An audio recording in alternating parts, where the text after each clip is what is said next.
Qashqadaryolikmisizmi? Ha, siz qayerdan bilasiz? Qarshi shahardan, ha? Ha? O 11-maktabda B sinfda o'qigansizmi? Siz buncha narsani qayerdan bilyapsiz, aka? Dalboyob sinfdoshingman men. Navruz, sanmi? Vayska. Mani barcha oila a'zoyim Amerika fuqarosi. Faqat men qoldim Amerika fuqarosi bo'lmagan.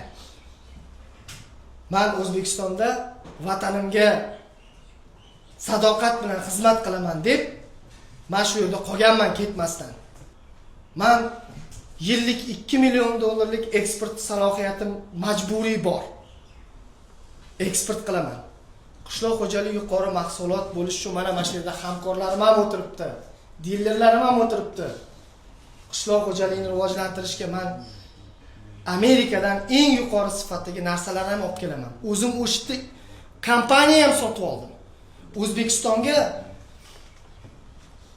investitsiya vazirligi tomonidan 22 million dollarga rasmiy investitsiya kiritdim. Investitsiya jadvaliga, soniga asosan. Endi men nahotki shu 400 millionlik narsaga benzinim ham pul yetmaydi-ku, rais etuvchi. Uy quraman. Sheriklarim ham shu yerda bor. Mana bugungi kunda qo'limda 1150 ta odam ishlaydi, rais etuvchi.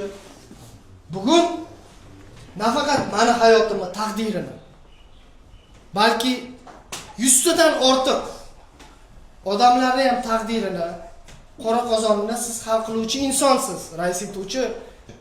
Men ko'chada yursam, ko'proq aholiga, insonlarga foyda tegishini turmada o'tirganimdan ko'ra shuni ta'kidlab o'tmoqchiman, rais etuvchi.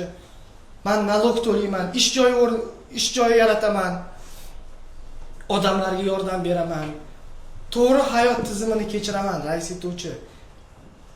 Men bilmadim bu uchiga chiqqan apris bunchalik meni podstava qilib ketishini. Ona bola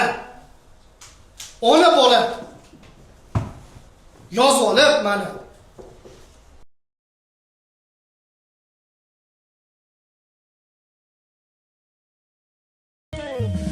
qora qalam qo'shindim, yuzlar uchun quyosh edim, quyoshdek suqqa boshidim, yurak asli tosh edim. Men u mahallar yosh edim, u bebosh edim, go'zallarga sirdosh edim, o'tdi 5 kunlik davronim. Qop qora qalam